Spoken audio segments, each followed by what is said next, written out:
이른바 대북전단 살포 금지법으로 불리는 남북관계발전법 개정안이 어젯밤 국회 본회의를 통과했습니다. 국민의힘이 만 하루 동안 무제한 토론, 필리버스터를 이어갔지만 더불어민주당은 강제 종료 표결을 주도해 필리버스터를 끝냈고 곧바로 개정안을 처리했습니다. 이에 따라 앞으로는 대북전단 등을 살포하다 적발되면 최대 징역 3년의 처벌을 받게 됩니다. 네, 이로써 민주당이 입법을 강행한 쟁점 법안들이 모두 국회를 통과했고 이 법안들을 막겠다며 시작한 필리버스터도 모두 끝났습니다. 야당의 목소리를 강제 종결한 것이라며 반발하고 있는 국민의힘인데요. 여야는 이제 공수처장 후보 등을 놓고 대치를 이어갈 것으로 보입니다. 이지은 기자입니다. 어젯밤 9시 반이 넘어가던 시각, 국민의힘 의원들이 본회의장을 떠나고 대북전단 살포 금지법은 곧바로 국회 문턱을 넘었습니다. 법안은 찬성 187명으로 가결됐습니다. 앞서 만 하루 동안 진행된 필리버스터, 무제한 토론은 민주당이 주도한 강제 종료 표결로 끝이 났습니다. 국정원법 개정안에 대한 필리버스터 강제 종료에 이어 두 번째입니다. 대북전단 금지법까지 통과되면서 민주당이 주력해온 법안들은 모두 처리됐습니다. 국민의힘은 민주주의가 위기에 처했다며 즉각 반발했습니다. 여러분들은 요 며칠 사이에 대한민국 국회가 다수의 폭거에 의해서 어떻게 민주주의가 무너지는지 똑똑히 보셨을 것입니다. 대북 전단 금지법은 군사분계선 일대에서 전단을 살포하거나 대북 확성기 방송 등을 하면 3년 이하의 징역이나 3천만 원 이하의 벌금으로 처벌할 수 있게 하는 법안입니다. 이 법안 처리를 놓고 여야는 평행선을 달렸습니다. 표현의 자유를 침해하는 것이다. 아니다. 논란도 컸습니다. 김여정이 법이라도 만들라라고 요구하지 않았다면 이러한 법을 만들 생각을 했을까요? 탈북한 그 한 사람의 그 표현의 자유를 보장해 주자고 이 남북관계를 파탄내고 이런 어리석은 행위를 방치할 집권 여당이 누가 있겠습니까? 엿새 만에 무력하게 끝난 필리버스터는 89시간 동안 진행됐습니다. 여야 의원 21명이 토론자로 나섰고 국민의힘 윤희숙 의원은 헌정사상 가장 긴 12시간 47분 발언의 기록도 세웠습니다. 여야의 충돌과 갈등은 오늘 공수처법 개정안이 공포되면 더욱 극단으로 치달을 전망입니다. JTBC 이지은입니다. 윤석열 검찰총장에 대한 징계 여부와 수위를 결정하게 될 법무부 검사징계위원회가 오늘 오전 2차 심의를 이어갑니다. 판사 사찰 의혹 등을 둘러싸고 법무부와 윤 총장 측의 치열한 공방이 본격적으로 펼쳐질 전망입니다. 징계위원회는 당초 징계위원들만 증인 신문을 진행할 계획이었지만 윤 총장 측의 요구를 받아들여 윤 총장 측의 변호인들에게도 신문권을 부여할 것으로 보입니다. 정치권과 검찰 안팎에서는 징계위원회가 검찰총장 임기제를 훼손한다는 논란을 피하기 위해서 해임 대신에 정직 처분을 내릴 것이라는 관측이 조심스럽게 나오고 있습니다. 이수진 기자가 보도합니다. 법무부 검사징계위원회 2차 심의는 오전 10시 30분 정부 과천청사에서 시작됩니다. 첫 번째 징계위원회가 열렸던 지난 10일 7시간 동안 논의를 이어갔지만 결론이 나지 않았기 때문입니다. 윤석열 총장 징계위는 8명의 증인을 채택했습니다. 주로 판사 사찰 의혹과 검언 유착 사건 등과 관련해서입니다. 심재철 법무부 검찰국장도 증인들 가운데 한 명입니다. 심 국장은 이른바 판사 사찰 의혹 문건을 대검 감찰부에 제보한 인물로 의심받고 있습니다.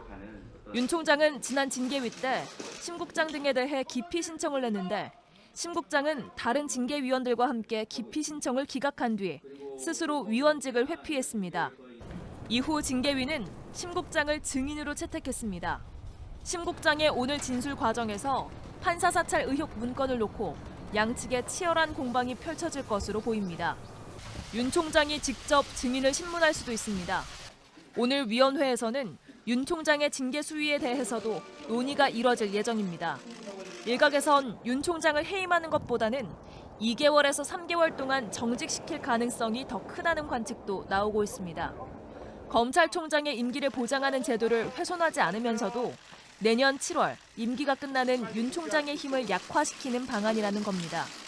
중징계가 내려져도 후폭풍은 계속될 것으로 보입니다. 윤 총장이 징계위의 인적 구성 등이 적법하지 않다며 법원에 무효 소송을 낼 수 있기 때문입니다. JTBC 이수진입니다. 오늘 0시 기준 국내 코로나19 신규 확진자가 다시 900명 안팎으로 늘어날 전망입니다. 어제 0시부터 밤 9시까지 새롭게 확인된 감염자만 784명에 이릅니다. 주말 효과 때문에 전날 잠시 700명대로 떨어졌지만 다시 1000명대로 치솟을 가능성도 적지 않습니다. 강버들 기자입니다.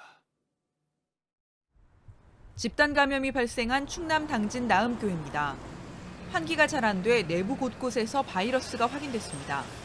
교인들은 사회적 거리 두기에 아랑곳하지 않고 예배 후 함께 식사를 했습니다. 첫 확진자가 나오기 이틀 전인 지난 10일에는 충남 서산의 기도원에 갔습니다. 같은 날 기도원을 찾은 대전시와 서산시, 태안군의 교회 4곳 교인들도 무더기로 확진 판정을 받았습니다. 등록이나 신고된 시설이 아니며 밀폐된 시설이었습니다. 어제 59명이 추가돼 현재까지 나음교회와 기도원 관련 확진자는 최소 102명입니다. 어제 0시부터 밤 9시까지 새롭게 확진 판정을 받은 사람은 784명입니다. 12일 1,030명을 기록했다가 13일 700명대로 줄어든 확진자는 다시 최소 900명 안팎에 이를 것으로 보입니다. 이미 퍼진 무증상, 잠복 감염 탓에 당분간 확산세가 이어질 전망입니다.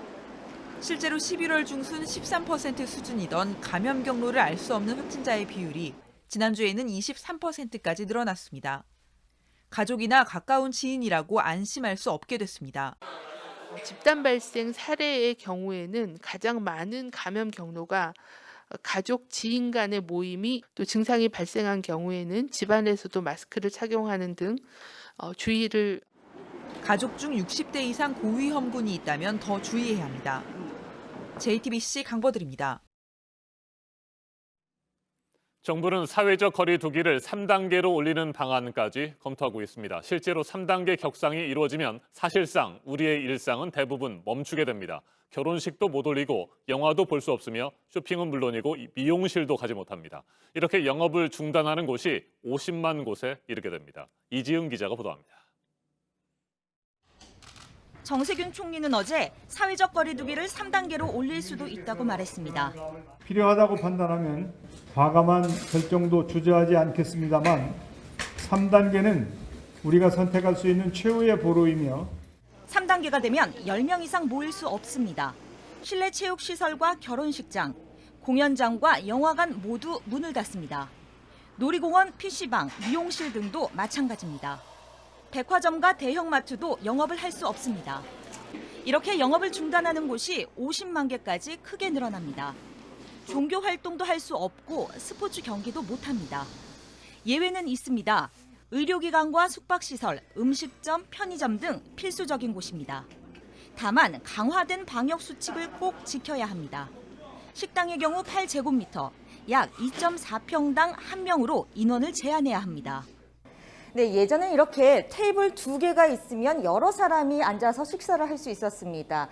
하지만 3단계가 되면 이 테이블 2개 면적에 1명 정도만 앉을 수 있게 됩니다. 밤 9시 이후엔 포장이나 배달만 할 수 있습니다. 지금과 같습니다.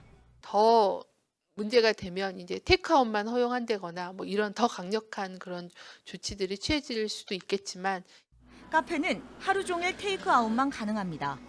장례식장에는 가족만 참석할 수 있습니다. 학교 수업은 모두 원격으로 바뀝니다. 공공기관과 기업은 필수 인력을 제외하고는 의무적으로 재택근무를 해야 합니다. 예상되는 경제적 피해는 매우 큽니다. 한국은행은 3단계가 상당 기간 지속되면 민간 소비가 16.6% 줄어든다고 했습니다. 1998년 외환 위기 땐 11.9%였습니다. JTBC 이지은입니다. 미국에서는 코로나19 백신 접종이 본격적으로 시작됐습니다. 첫 번째 접종자는 그동안 코로나19와 사투를 벌여온 뉴욕의 흑인 간호사였습니다. 워싱턴에서 김필규 특파원이 소식 전해왔습니다. 뉴욕시 롱아일랜드 주이시 병원의 간호사 샌드라 린지가 팔을 걷었습니다. 지난 봄부터 최전선에서 코로나19와 맞서 싸웠던 린지는 미국의 첫 번째 백신 접종자가 됐습니다. 다른 백신과 별 차이를 느끼지 못했다고 말했습니다. I hope this marks the beginning to the end of a very painful time in our history. I want to instill public confidence that the vaccine is safe. 쿠오모 뉴욕 주지사도 화상으로 접종 장면을 지켜봤습니다. So I can't thank you enough.